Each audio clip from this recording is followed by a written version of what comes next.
Teresa Forcades y Vila. Y yo, bueno, soy monja benedictina en el monasterio de San Benet de Montserrat, pero antes de entrar en el monasterio, pues ejercí la medicina durante varios años. Soy médico y médico especialista en medicina interna y además tengo el doctorado en salud por la Universidad de Barcelona.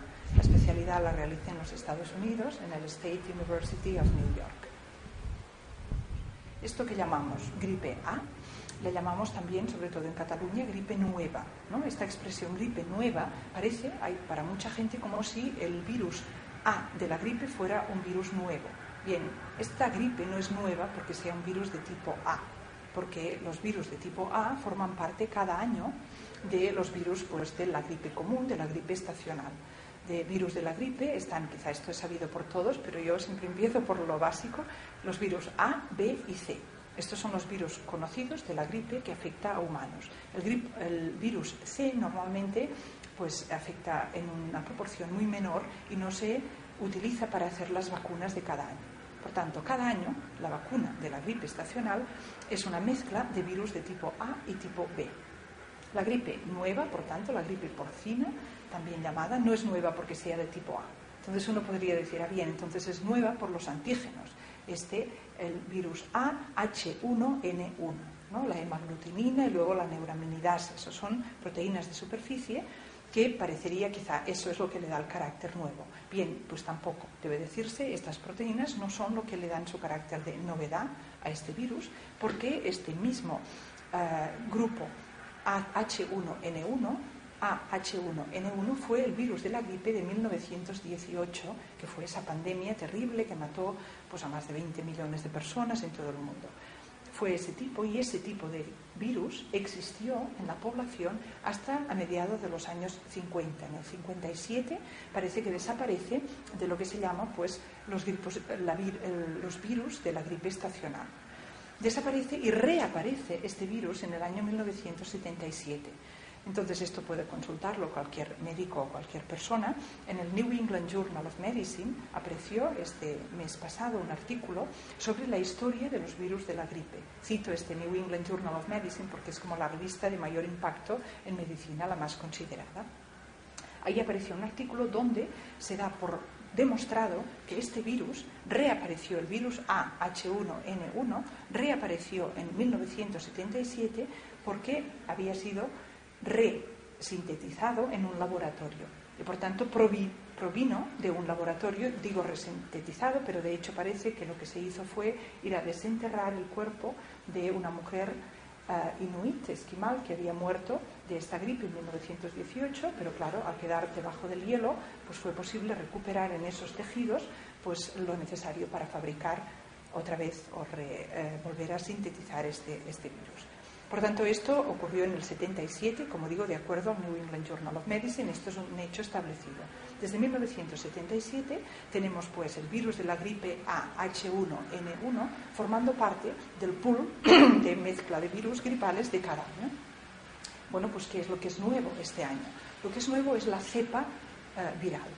La cepa viral de este año es una cepa que no se conocía hasta ahora.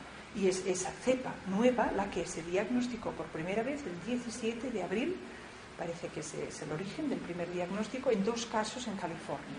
Esos son los primeros que tenemos constancia de, pues que se empezó a hablar de un virus nuevo.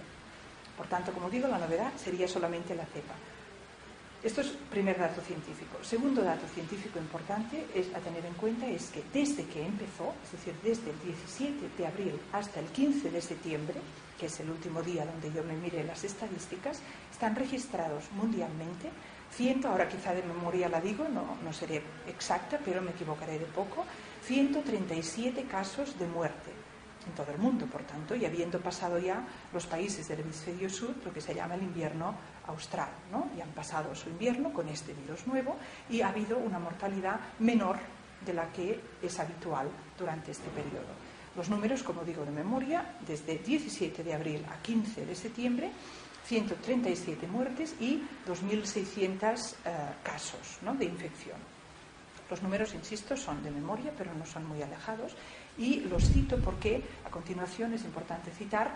Ha habido muchísimas declaraciones, pero pues yo cito la de uno de los miembros del Comité de Ética francés, de Comité Nacional de Ética en Francia, o por ejemplo, que se llama Debré, o por ejemplo el que es el presidente de todas las organizaciones de colegios de médicos de todo el Estado español, que es Rodríguez Sendrín.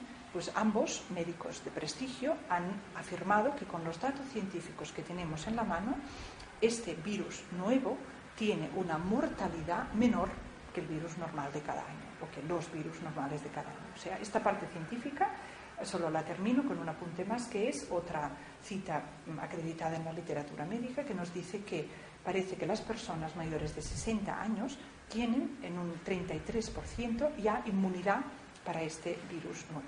Por tanto, estos son como datos objetivos importantes antes de hacer una valoración más de fondo.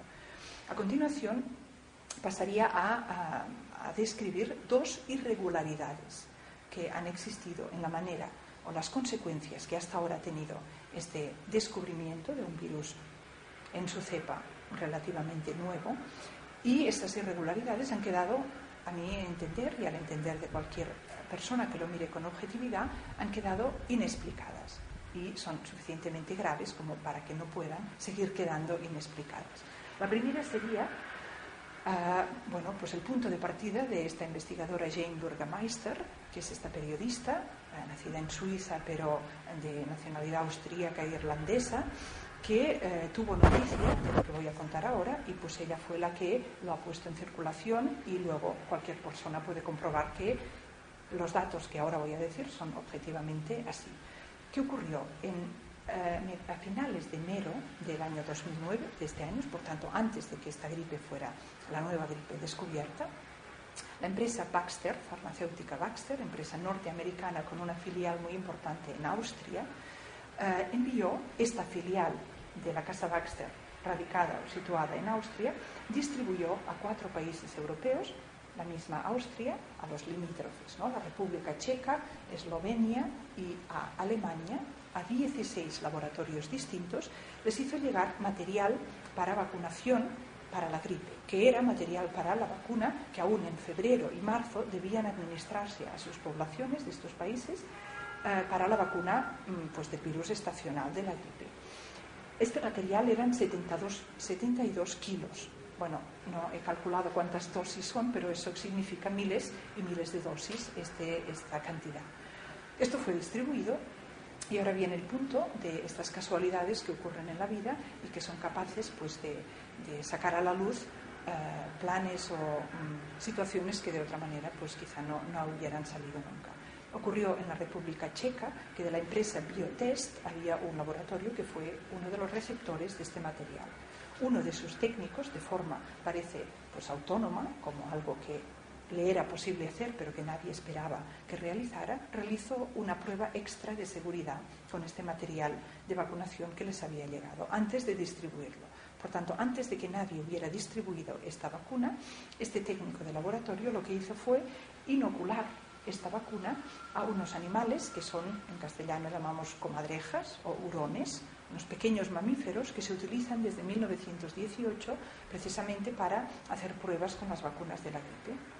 Inoculó a estas comadrejas y murieron todas. Al darse cuenta de esta muerte inesperada, porque la vacuna inoculada a las comadrejas no debe de provocarles la muerte, entonces enseguida se destapó una alarma y fueron a comprobar a ver realmente este material enviado por la casa Baxter qué contenía. Porque si contenía una vacuna era inexplicable que hubieran muerto todos los animales inyectados. Bien, esta comprobación lo que dio es que en este material enviado por la casa Baxter a estos 16 laboratorios, lo que coexistían eran 2 virus vivos. Uno era el virus de la gripe aviar. El virus de la gripe aviar es el virus que apareció en 2005 y que fue causante de una gran mortalidad, pero que infectó a muy pocas personas. En todo el mundo murieron, también cito de memoria, pero alrededor de 250 personas de este virus. Pero las personas infectadas, que se sepa, murieron un 60%, es decir, que se murieron 250, quiere decir que en todo el mundo se infectaron solamente pues 600, lo que sea el número exacto. Por tanto, la mortalidad de este virus es muy alta, pero su infectividad es mínima. Este estaba mezclado con un virus de la gripe estacional, que como sabemos todos tiene una mortalidad muy ínfima, o sea, inferior al 0,0 0,1% inferior al 1% de mortalidad, pero con una gran contagibilidad, ¿no? Bueno, que se contagia mucho, con una gran infectividad. Si tú mezclas estos dos virus, lo que estás haciendo, y luego lo distribuyes a miles de personas, estás maximizando la probabilidad que estos dos virus se unan, que estos se recombinen y aparezca un virus nuevo que sea a la vez muy letal y muy capaz de infección. Esto es así. Este virus estaba, esto la casa Baxter lo ha aceptado, no ha dicho no, esto no es verdad, esto lo ha dicho Jane Burgermeister o quien sea, pero esto no estaba ahí, esto está aceptado oficialmente por la casa Baxter, que en el material, en el entero, no en una parte en la que llegó a la República Checa, en los 72 kilos de material había virus vivos de la gripe aviar mezclados con la gripe de cada año. Esto es así, esto es el dato. Entonces, ¿podía haber ocurrido esto por casualidad? Lo primero que se debe decir es que es extremadamente poco probable. Y esto lo digo simplemente porque en ciencia decir imposible, pues no lo decimos nunca. ¿Qué quiere decir extremadamente poco probable? Bueno, pues que estos laboratorios que operan con este tipo de virus tienen los bioniveles de seguridad, ¿no? Y el nivel de seguridad 3, que es el máximo, que es el que debe aplicarse en este laboratorio, hace que uno, bueno, pues si hablamos en ciencia de probabilidad, con lo conocido, la probabilidad que esto ocurriera casualmente, pues es ínfima. No solamente por eso, no solamente porque cómo podemos explicar la mezcla de dos virus distintos, sino porque la vacuna de la gripe, como he sabido, es una vacuna de virus atenuados. Esto quiere decir que ya es normal que en la vacuna de la gripe haya virus vivos. Esto no es una excepción, pero atenuados quiere decir que deben pasar por un tratamiento de radiación. Estos virus que hallaron en la República Checa y en todo el material de Baxter no estaban atenuados. Por tanto, la casualidad, por decir así, bueno, pues por eso digo que científicamente no se puede decir, o simplemente por prudencia humana, ¿no?, que es imposible al 100%, pero que quede muy claro, es importante, lo poco probable que es un accidente en estas circunstancias. Pero en todo caso, bueno, pues esto ocurrió y esto está bajo investigación. Esta periodista Burgermeister ha pues denunciado no solamente a la casa Baxter, sino que ha denunciado a la organización de la OMS, ¿no?, y ha denunciado también gobiernos de países importantes, porque, bueno, parece que con los datos que tenemos es más probable pensar que aquí haya una mala intención, y esto es lo que ella denuncia, que no pensar que ha habido unas casualidades casi imposibles de concebir. Pero yo, como insisto, es muy importante separar los datos objetivos de lo que aún no ha sido demostrado. Porque yo creo que lo bueno de este vídeo o de esta información que estamos haciendo es que llegue a cuanta más gente mejor, y que llegue a personas que, sobre planes de que haya una élite en el mundo que quiera que desaparezca parte de la población, o incluso mucha población, de que todo esto diga, pero ¿esto de dónde viene? Esto es ciencia ficción, esto no lo he oído nunca. Entonces, yo sé que hay personas que esto lo están estudiando desde hace tiempo, pero yo desearía que mi mensaje llegara a alguien que dice, oiga, mire, yo de todo esto no sé nada, pero yo acabo de oír que aquí hubo un laboratorio que envió una vacuna contaminada y que resulta, esto no lo habíamos dicho, pero es así, que es uno de los laboratorios que está responsable para hacer vacunas de la gripe este año. Bueno, pues esto de momento ya me justifica a mí para decir, yo una vacuna de esta casa, hasta que no se aclare por qué le pasó esto de la contaminación, yo no la deseo para mí, para mis hijos, ni para nadie que yo pueda tener influencia. No sé si me he explicado en este punto, porque yo creo que dejarlo ahí para mí es importante. Y pasaría entonces a la segunda irregularidad, porque hay otra que aún es más escandalosa que esta primera. La segunda irregularidad es la siguiente. Esto ocurrió en febrero, esto que he contado de la casa Baxter. También he dicho que el 17 de abril fue el primer diagnóstico de casos de la gripe nueva. Pues bien, el día 29 de abril, o sea, 12 días después de que se descubrieran estos dos primeros casos, ocurrió que, bueno, Margaret Chan, que es la directora general de la OMS, de la Organización Mundial de la Salud, que depende de la ONU, apareció públicamente y lo que dijo fue que había un estado de alarma, de alerta mundial de nivel 5 para la prevención o de una pandemia. ¿Qué quiere decir esto? Esto quiere decir que el nivel 5 es el nivel ya más superior, y después del 5 solamente está el 6, y el nivel 6 quiere decir que ya está la pandemia, ¿no? Nivel 5, lo que significa una pandemia, bueno, pues ¿cómo pudo podemos preguntarnos, la doctora Chan y toda la Organización Mundial de la Salud, ¿cómo pudieron declarar una pandemia? Porque, bueno, esto no lo he dicho, pero en el 29 de abril dicen nivel 5 y un mes y medio más tarde, solamente un mes y medio más tarde de la aparición de los primeros casos, que fue 17 de abril y ahora hablo 11 de junio, el 11 de junio Margaret Chan dice nivel 6.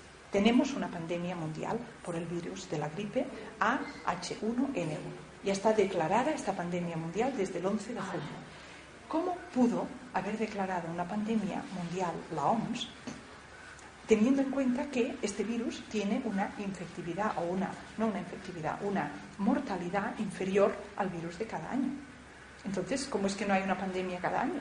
Si es peor el virus de cada año que este virus nuevo. ¿Cómo no declaramos una pandemia cada año? Bueno, pues muy fácil. La respuesta es que en el mes de mayo de este año, en el mes de mayo de 2009, la OMS cambió la definición de pandemia y pasó de concebir una pandemia como una infección por un agente infeccioso simultáneo de diferentes países a la misma vez, con una mortalidad significativa de la proporción de población infectada, eliminó de la definición esta característica de la mortalidad. Y por tanto se quedó con que una pandemia sería una infección simultánea de diversos países con un agente infeccioso que tuviera alguna característica de novedad y que por tanto no se pudiera saber seguro a ver qué tipo de inmunidad tendría la población. Con esta definición nueva, que es definición, y esto lo cito del British Medical Journal, por ejemplo, o sea que insisto que todos los datos que estoy dando no son de prensa alternativa, que me merece el máximo respeto, pero creo que es importante porque saber que esto todos son datos de las revistas de más prestigio y absolutamente, pues esto, mainstream, que dirían en inglés, sin ninguna sospecha de tendenciosidad. Pues bien, esta definición cambiada fue del mayo de este año.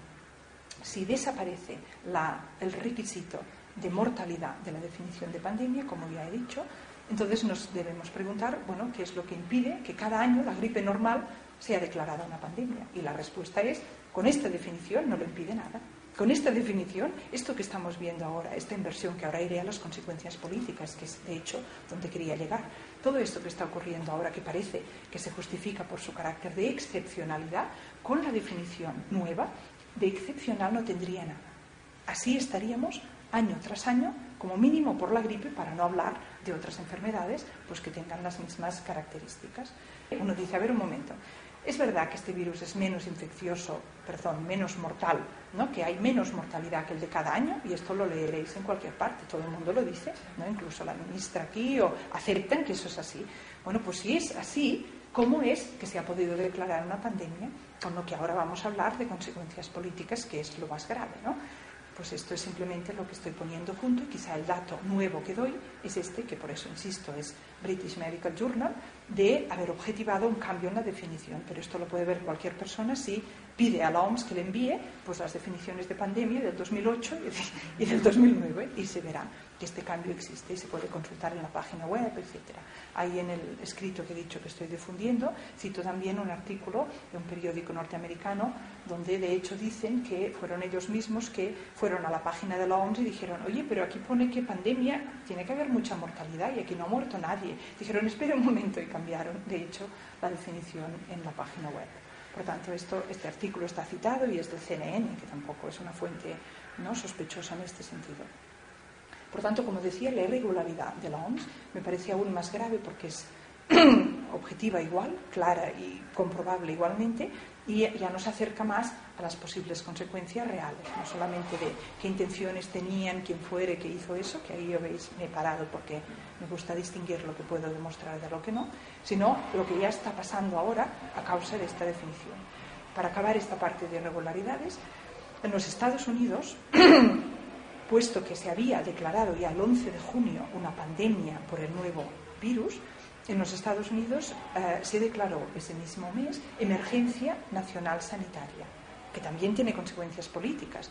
Y eso se pudo declarar en los Estados Unidos habiendo en esos momentos, en el mes de junio, en los Estados Unidos, 20 casos de infección y 0 muertes. Con 20 personas documentadamente que se habían infectado. Y esto de documentar no lo voy a tratar porque si no me alargaré mucho, pero también es importante saber que esa documentación tampoco es tan inefable y tampoco es tan fácil, y además ahora ya no se está realizando. Fue en el mismo junio, quizá julio, que la OMS dijo: no miren más con comprobación de laboratorio quién tiene gripe A y quién no. Y en Inglaterra, por ejemplo, esto lo hacen con una consulta telefónica, que la persona pues reporta que tiene los síntomas de gripe, entonces apuntan gripe A. Eso es así ahora, por tanto la cuenta que dice 12.000, 13.000 o lo que estén diciendo ahora de números, es muy importante saber cómo se realiza, porque otra vez con datos objetivos que se pueden consultar en la página web oficial, la OMS, creo, esto lo cito también de memoria, pero creo que es en julio, que dijo: esto ya no tiene sentido mirar todos los casos con laboratorio. Por tanto, estamos asumiendo que los casos de gripe son casos, y haciendo en algunos países aún, en muchos ya ni eso, en algunos países prospecciones de, bueno, pues si sacamos 100 y hay 50 que eran de estos, asumimos que el resto es así, pero eso es una prospección o una generalización sin un número suficiente en los que yo he visto en los sitios. Hasta ahí lo de las irregularidades. Ahora pasaría al tercer apartado, que es el de las consecuencias políticas. Consecuencias políticas de una declaración de pandemia. Bueno, pues es así de simple. La OMS es una organización internacional que lo que realiza normalmente son recomendaciones, ¿no? Uno dice las recomendaciones de la OMS y luego esto da por supuesto que cada país es soberano para aplicarlas o no según su criterio, sus circunstancias y, bueno, pues sus propios estudios internos. Esto en el 2005 cambió y permitió una excepción precisamente para el caso de pandemia. Es decir, en un caso de pandemia la OMS no hace recomendaciones, da órdenes. Eso quiere decir que los países, esto también como todo, comprobable y objetivo, los países en un caso de pandemia, una pandemia es algo muy serio, una pandemia es como, bueno, pues en la definición antigua es una amenaza gravísima a la salud de toda la población y justifica esta emergencia médica en la definición antigua, no con la que tenemos ahora. Por tanto, con la que tenemos ahora, bueno, el título se ha mantenido igual, pandemia global, aunque el contenido nos ha variado totalmente, porque no existe la mortalidad significativa. Pero las consecuencias políticas se mantienen por el título. Ahí las leyes dicen: cuando haya una pandemia, o los reglamentos internos o las regulaciones de la OMS en sus tratados y acuerdos con los países miembros. Por tanto, desde 2005 la OMS, en el caso de una pandemia global, no recomienda, sino que ordena a los países miembros las medidas a tomar. Por eso es que vamos oyendo a los de nuestro ámbito, en Cataluña y en el Estado español en general, estamos esperando las recomendaciones. Quizás se dice así, pero es que no solamente las están esperando porque les parece correcto hacerlo, es que eso es lo que deberán acatar, no como recomendación, sino como orden en el momento en que llegue. Bueno, ¿y qué es esto tan terrible que podría llegar? Pues la vacunación obligatoria. Este es el punto para mí más importante. Es también muy importante pasar esta información para que, aunque la vacuna sea libre o voluntaria, haya un mayor, cuanto mejor o cuanto más grande el número de personas que conozcan las circunstancias de esta vacuna o de todo lo que estamos contando, mejor, para que cada uno decida con conocimiento de causa. Pero ahora el punto que vamos a tratar es un poco distinto, puesto que es la posibilidad real de que esta vacuna se proclame o se distribuya o se anuncie como vacuna de obligatoriedad. Y como puede ser que a mí me obliguen a tener una vacuna o a aceptar una vacuna que yo no deseo. Pues el razonamiento es claro. Si estamos en pandemia global, aunque insisto, esto en este caso no se cumpla, parece que hay un riesgo de que si no se vacuna a una persona, pues se afecte la salud de otras personas. Y por tanto, los estados estarían obligados a hacer cumplir la ley. Si la ley es esta, hacerla cumplir, ¿qué significa? Pues lo de siempre, multa o prisión. Multa, parece que en Massachusetts, que ya se ha conocido el documento donde se preparan para una posible vacunación obligatoria, la multa sería de 1.000 euros diarios, o podría llegar a ser de 1.000 euros diarios. Por lo tanto, la cosa es así. Tú dices, no, yo no me deseo vacunar. Ah, muy bien, pues llega administrativamente 1.000 euros al día por día que no te vacunas. Esto es una manera. Otras maneras que ya se están dando ahora, pero esto sin la ley general de obligatoriedad, hay empresas que a sus trabajadores dicen: si no se vacunan, a usted los despiden. Ahora ya están abiertos casos en diferentes países, Estados Unidos, Inglaterra, en Francia, porque hay personas que esta disyuntiva ya se la han ofrecido y que ya han intentado oponerse, y en algunos casos en empresas privadas donde no hay convenios laborales, en Estados Unidos por ejemplo, pues esto ya ha llegado a poner a gente en la calle por negarse a aceptar esta vacuna. Y diréis, pero si aún no está esta vacuna. No está aún, pero la que ya se distribuye, porque aquí en el monasterio ya la tenemos y ya existe, es la de la gripe estacional. Esta la han dado antes, porque la OMS ha recomendado que se dé la de la gripe estacional y luego, en la mayor parte de los casos, en 2 dosis, la de la nueva gripe. Y ahora voy a hablar de esto, ¿no? Por tanto, ¿qué puede pasar a una persona que se niega a tener esta vacuna? Si la vacuna no es obligatoria, y de momento no lo es en ningún país, no le puede pasar nada. Pues dice que no, y firma si es necesario un documento, y para sus hijos igual, y no la tiene, y ningún problema. Si la vacuna fuera obligatoria, como he dicho, multa o prisión, porque esto es lo que se debe hacer en un Estado si hay una ley y se debe hacer cumplir, si no esto sería pues de risa, ¿no? Vamos a ver, delante de esto, delante de una multa de 1.000 euros al día o delante de la posibilidad de prisión, uno dice, bueno, pues no exageremos tanto, yo cada año me he puesto la vacuna, o yo no, pero mi padre sí, o yo conozco gente que se la pone, pues nos la ponemos este año y pues no pasa nada, mira, un desastre, harán dinero como siempre, como pasó con lo del papiloma, pero ¿qué quieres que te diga? Yo no voy a pagar 1.000 euros al día o no me voy a arriesgar a ir a la prisión. Delante de esta posible respuesta es importante conocer 3 factores que hacen que la vacuna de la gripe A, de la gripe de este año, sea distinta que la vacuna de cada año. Es decir, que este argumento de decir, bueno, es la vacuna como la de cada año, lo único que este año es para el virus A. Pues bueno, pues nos la ponemos y mira, ya nos han fastidiado una vez más, los políticos o quien sea, pero pues no va a ser la última, ¿no? Pues venga. 3 novedades que tiene esta vacuna respecto a la vacuna de cada año. ¿Por qué esta vacuna no va a ser igual que la de cada año? La primera novedad es, ya la he dicho, porque la OMS recomienda, o la mayoría de farmacéuticas que están fabricando esta vacuna, recomiendan que sea administrada con 2 dosis. Esto es una novedad. Yo creo que nadie ha oído nunca que la vacuna de la gripe venga con 2 dosis. Normalmente se pone y ya está. El año siguiente pues ya te la vuelves a poner, pero no se pone con 2 dosis. Este año se pone con 2 dosis y, como he dicho, además se recomienda, la OMS ya ha recomendado, y de hecho en residencias y, como digo, aquí en monasterios y otras partes, y han llegado las remesas de vacuna para que se vacune ya todo el mundo del virus estacional. Si se siguen las recomendaciones de la OMS, este año la persona que las siga acabará recibiendo 3 vacunas para la gripe. La estacional, la primera dosis de la gripe.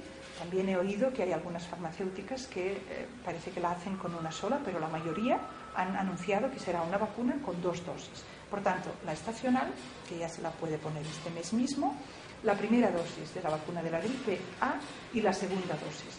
Con esto se multiplica por 3 la posibilidad, teóricamente se multiplica por 3 la posibilidad de efectos secundarios de las vacunas, que los tienen. Pero esto es teórico. En la práctica nadie sabe qué puede pasar, porque no se ha hecho nunca. Porque no ha habido nunca nadie que reciba 3 dosis del virus, o sea, 3 inyecciones con virus vivos de la gripe, y además de diferentes tipos, pues uno tras otro, en medio de una supuesta pandemia o de una temporada de gripe. Esto es la primera novedad, esto es nuevo.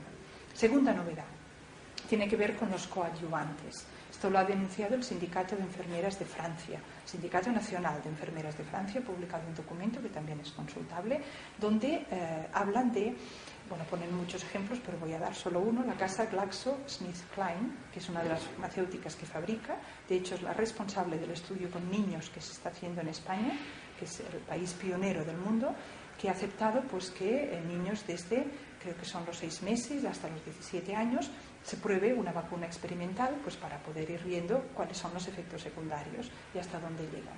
Esta es la casa que promueve este estudio. Pues bien, esta farmacéutica está utilizando en estas vacunas de la gripe un coadyuvante que no se había utilizado nunca hasta ahora. Y esto, en diferentes maneras, todas las que hacen vacuna para la gripe A ya han anunciado el uso de este tipo de coadyuvantes más potentes que los que se usan normalmente cada año para la vacuna de la gripe. ¿Qué es un coadyuvante? Un coadyuvante es una sustancia que se añade de rutina a la vacuna de la gripe. Y que se añade significa que su objetivo del coadyuvante es estimular, excitar el sistema inmunitario para que produzca una respuesta inmunitaria superior. Esto se hace para que la vacuna sea, en principio, más efectiva. Pero, en este caso, las enfermeras francesas han denunciado que este coadyuvante es 10 veces, lo que va a hacer es multiplicar por 10, esta es la intención en los primeros estudios, multiplicar por 10 la respuesta inmunitaria, excitar el sistema inmunitario de la persona para que produzca una respuesta 10 veces superior a la que sería normal y habitual. Este coadyuvante parece que mezcla polisorbitol con el excipiente o el coadyuvante escualeno, que es el mismo que se utiliza que se le dio a los soldados del Golfo que fueron al Golfo Pérsico y que pues hay muchos estudios que demuestran que tuvieron efectos secundarios graves en términos de sistema nervioso central, parálisis y artrosis. Este es el escualeno. Este coadyuvante nuevo es, por tanto, la segunda novedad. Hay coadyuvantes que no se han probado hasta ahora y que las compañías farmacéuticas justifican precisamente porque, como se les ha pedido que realicen millones y millones, de hecho billones, 4,6 billones de dosis de esta vacuna es lo que se ha planeado para vacunar a toda la población. Y los países ricos y estas casas farmacéuticas ya han anunciado que están donando millones de dosis a países del tercer mundo que no podrían comprarlas, por ejemplo. O sea que el plan es vacunar toda la población mundial. Bien, en estas circunstancias de producción, las compañías farmacéuticas justifican el uso de coadyuvantes hasta ahora no utilizados porque entonces pueden dar menos antígeno. Pueden estalviar en catalán, pueden ahorrar antígeno y en cada dosis que se inyecte de vacuna menos antígeno y más coadyuvante, es decir, menos excitación natural del sistema inmunitario y más excitación artificial para poder compensar la falta de antígeno para hacer las vacunas. Esto es como la justificación oficial. Pero el caso es que es la segunda novedad. El coadyuvante no es el de todos los años. Y por tanto nadie sabe hasta qué punto esta excitación artificial del sistema inmunitario va a provocar enfermedades autoinmunitarias. De hecho hay una que es la parálisis ascendente de Guillain-Barré. Esta es conocida, asociada a la administración, por ejemplo, en 1976 de las vacunas de la gripe. Hubo, en este caso solo afectó a Estados Unidos, pero una campaña similar a la que ahora estamos viendo también a través de los medios de comunicación y del estamento político. Y en esta campaña lo que ocurrió es que acabaron vacunando a 48 millones de estadounidenses. Y de estos 48 millones, pues hubo también los números, no los tengo ahora delante, pero como 3.000, por ejemplo, denuncias por parálisis de Guillain-Barré. De manera que esto está aceptado como una consecuencia. De hecho, el CDC, que son los Centers for Disease Control de los Estados Unidos, ya han anunciado que inevitablemente van a haber casos de parálisis vacunando a toda la población, pero que igualmente se debe seguir adelante con la vacuna. Cuando, insisto, debemos siempre mantener en la mente que este virus de la gripe es más benigno que el virus habitual. Por tanto, cuando ponemos en la balanza, y esto es lo que hacen las enfermeras francesas en su documento, la posibilidad de pasar pues, unos días con gripe en casa, como cada año, de hecho, menos que cada año, o la posibilidad de tener una parálisis ascendente, que en algunos casos se recupera, pero en muchos casos no, y puede incluso conducir a la muerte. Entonces, bueno, pues esto como mínimo, esta información debe llegar a todo el mundo para que cada uno tome su responsabilidad. Y hay la última ya, la tercera novedad respecto a la vacuna habitual de cada año. La tercera novedad es que las compañías farmacéuticas, precisamente porque se les ha pedido, supuestamente este es el lenguaje, se les ha pedido que realicen este esfuerzo extraordinario de hacer tal cantidad de dosis en un tiempo récord, entonces están forzando acuerdos, y con los Estados Unidos esto ya es oficial que se ha firmado este acuerdo, acuerdos para que queden exentos de toda responsabilidad legal en caso que esta vacuna tenga efectos secundarios negativos o incluso provoque la muerte. En Estados Unidos, la secretaria de Salud, Sebelius, ya firmó un documento donde quedan con impunidad, o sea, inmunidad política. No será posible pedir responsabilidades ni obtener compensación ni de los políticos implicados ni de las compañías farmacéuticas. Esto es una tercera novedad que creo que es muy significativa, puesto que la salud y la vida no la compra el dinero. Pero si la compañía farmacéutica o la persona responsable no está, digámoslo de la otra manera, está dispuesta compensar económicamente, esto se puede tomar como una garantía de que, bueno, no se prevé que haya una luz de denuncias. Si la persona se asegura ya con documentos objetivos y claros y consultables y públicos que no será posible denunciarla, nos está retirando una garantía obvia de, bueno, pues que tenga confianza que esta vacuna realmente no realizará efectos en ella. Como reflexión, diría, para recoger lo que he dicho hasta ahora, es sí, lo que ocurrió con la Casa Baxter y con estas vacunas contaminadas, que está demostrado que fue así y que estaban contaminadas. No sabemos por qué y cómo se contaminaron, pero que estaban contaminadas sí lo sabemos objetivamente. Si no se hubiera descubierto casualmente esta contaminación, y esto recordemos fue en febrero de 2009, hoy tendríamos la pandemia, esta espantosa, que nos están anunciando sin base real. Esta pandemia, de ella se está hablando sin base real y objetiva. Si en febrero esto no se hubiera descubierto casualmente por este investigador o técnico del laboratorio checo que hizo esta prueba que no tenía obligación de hacer, hoy tendríamos esta pandemia que se está anunciando.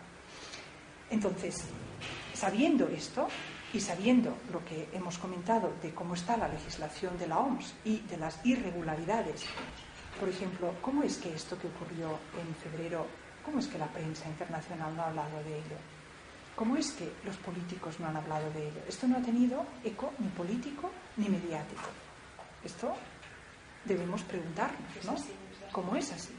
Entonces, teniendo en cuenta esto y teniendo en cuenta que la pandemia hubiera existido si esto no se hubiera casualmente descubierto, creo que es muy importante afirmar que el peligro real de que estas vacunas que van a llegar ahora dentro de nada estén contaminadas, puedan estar contaminadas y que pueda aplicarse una legislación coercitiva a la hora de, sabiendo o teniendo en cuenta que es posible que estén contaminadas, a pesar de ello, se puede aplicar una legislación coercitiva que haga que realmente toda la población se le obligue o esté obligada por ley a tomar esta vacuna. Yo creo que esto es un riesgo que no se puede minimizar y que no se debe minimizar en ningún caso. Pánico, porque el pánico no ayuda para nada, ¿no? Al contrario. Pero una cosa es no promover, ni tener, ni expresar pánico, y otra es, bueno, pues dejar de pasar o de compartir una información o una reflexión, ahora en este caso, que pues puede ser importante porque estamos aún a tiempo de reaccionar, y por eso creo que esta iniciativa pues es muy importante, ¿no? Por tanto, no minimizar, esto es solamente un riesgo, y por tanto yo no puedo decir seguro ni que las vacunas vayan a estar contaminadas. Yo no lo sé, ni las he hecho, ni las he analizado, porque, entre otras cosas, no va a ser tan fácil de poder llegar a esta vacuna para analizarla de forma independiente. Si es posible, pues ya intentaremos hacerlo o ayudar a que se haga, pero esto yo no sé de nadie lo haya podido hacer. ¿Qué pasa en caso que ahora empiece a morir más gente? O que, bueno, esto que se ha anunciado, no que va a venir una segunda ola, va a haber una mutación. Esto también es importante, muy importante saber que hace 70 años que el virus de la gripe A no muta.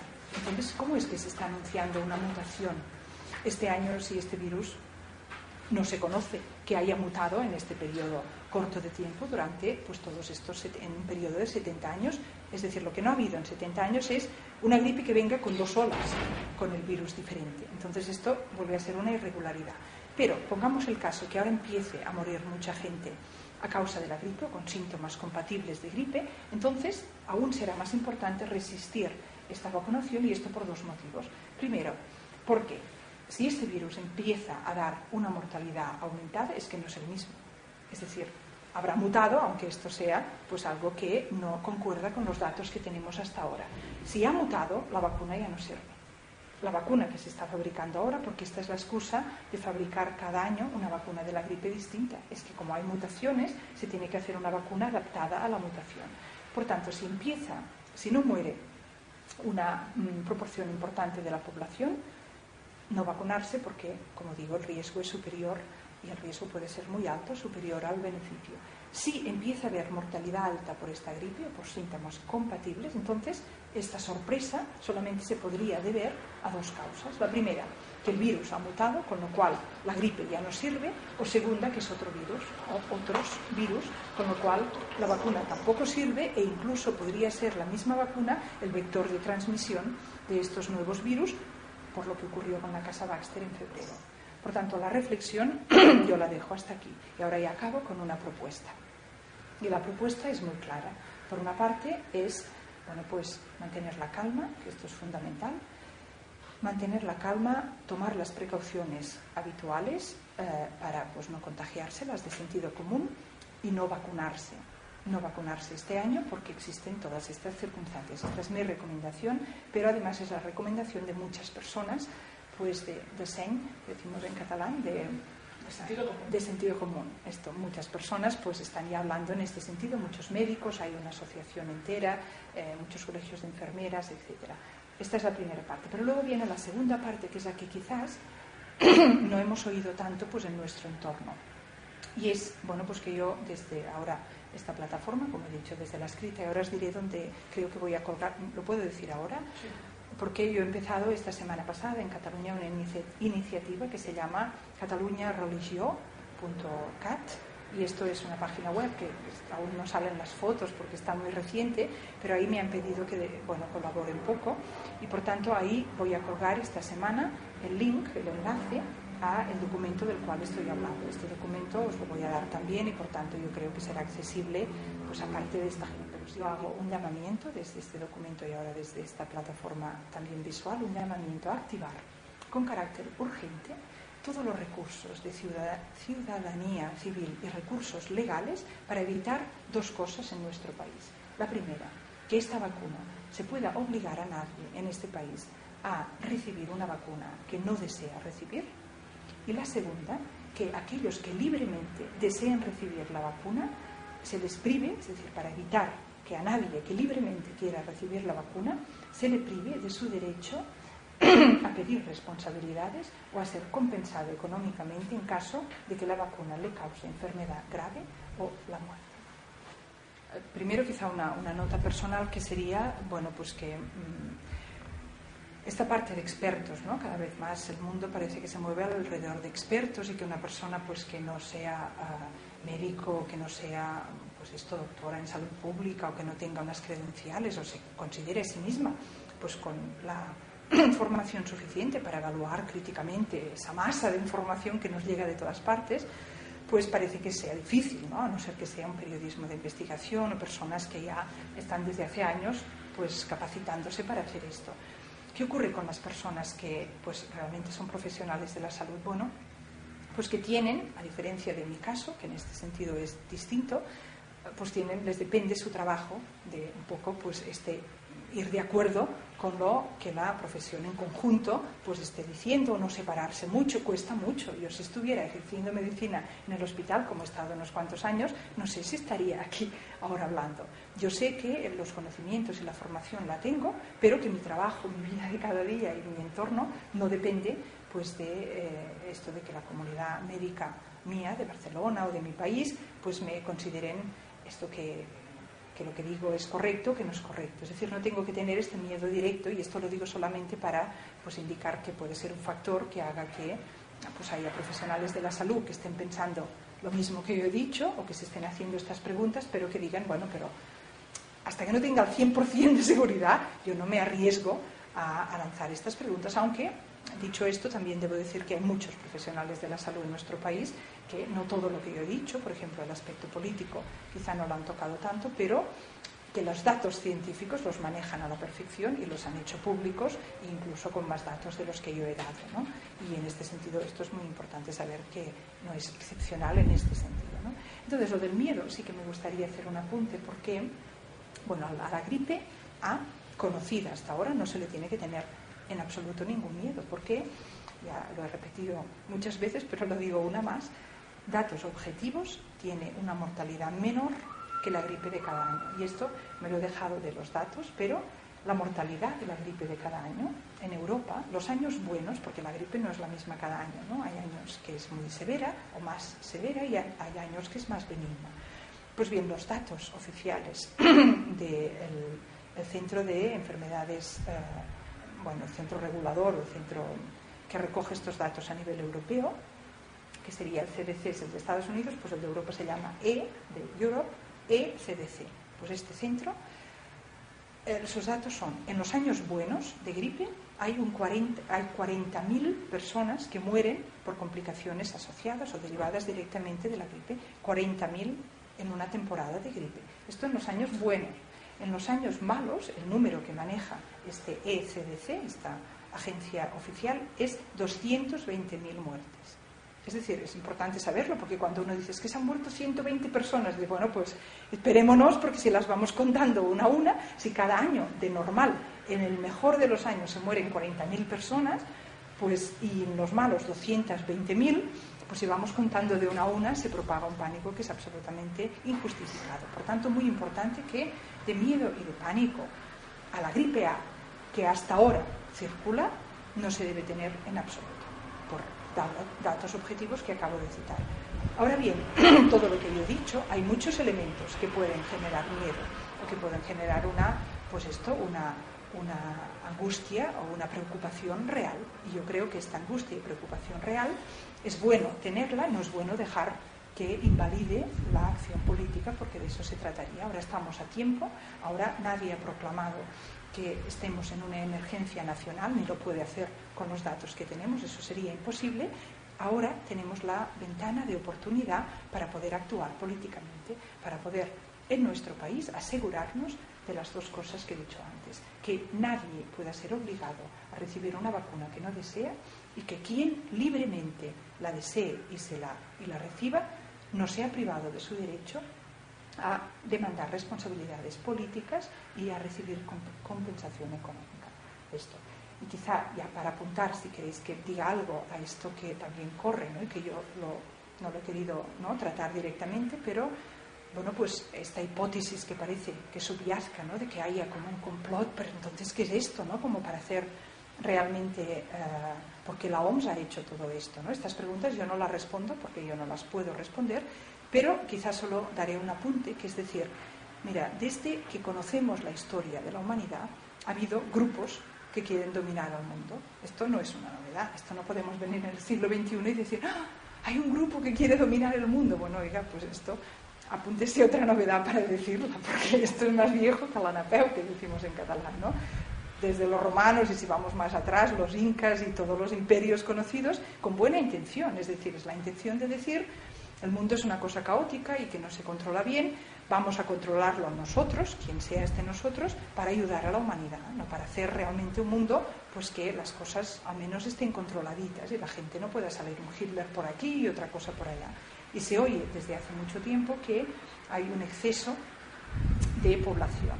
Bueno, pues si esto fuera así, incluso si nos pusiéramos en este tipo de hipótesis, yo creo que el miedo está injustificado por esta trayectoria histórica. Es tomar conciencia que esto ha pasado antes en la historia, ha habido personas que irresponsablemente han generado guerras mundiales y que, bueno, pues ellos sí, estas personas las podían prever con acciones políticas y no lo han hecho.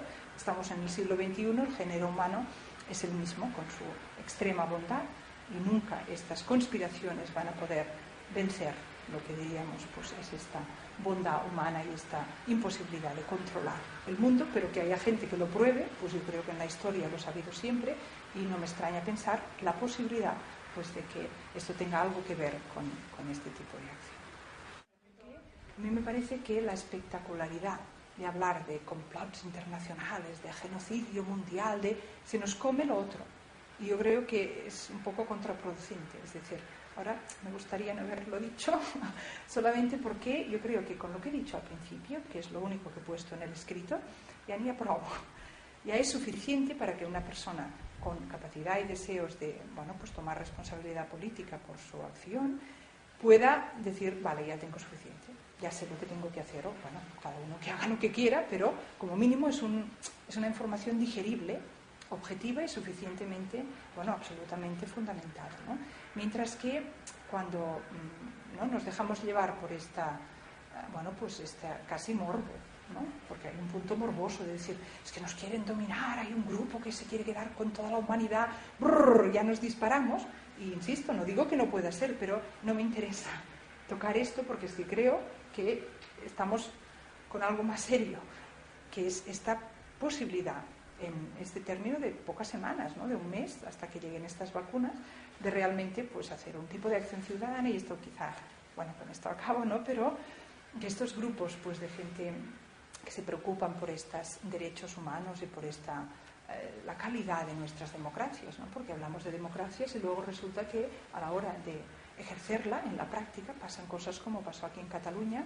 Bueno, pues este año recién, bueno, hace un año que hubo una iniciativa legislativa popular porque Cataluña es, bueno, España es el país de la Unión Europea donde hay más proporción de cultivo transgénico y está localizado el 80%, y yo cuando cito de memoria me sabe mal porque quizá no es exacto, pero no me alejo mucho, situado en Cataluña. Por tanto, desde la paisía catalana hubo esta iniciativa de promover una iniciativa legislativa popular para, bueno, pues que se debata en el Parlamento si esto debe ser así. Por ejemplo, los transgénicos en Cataluña no están en toda España, no se indica qué alimentos, o sea, qué productos que en el supermercado se adquieren tienen o no transgénicos, y esto era un proyecto, ¿no?, que se proponía.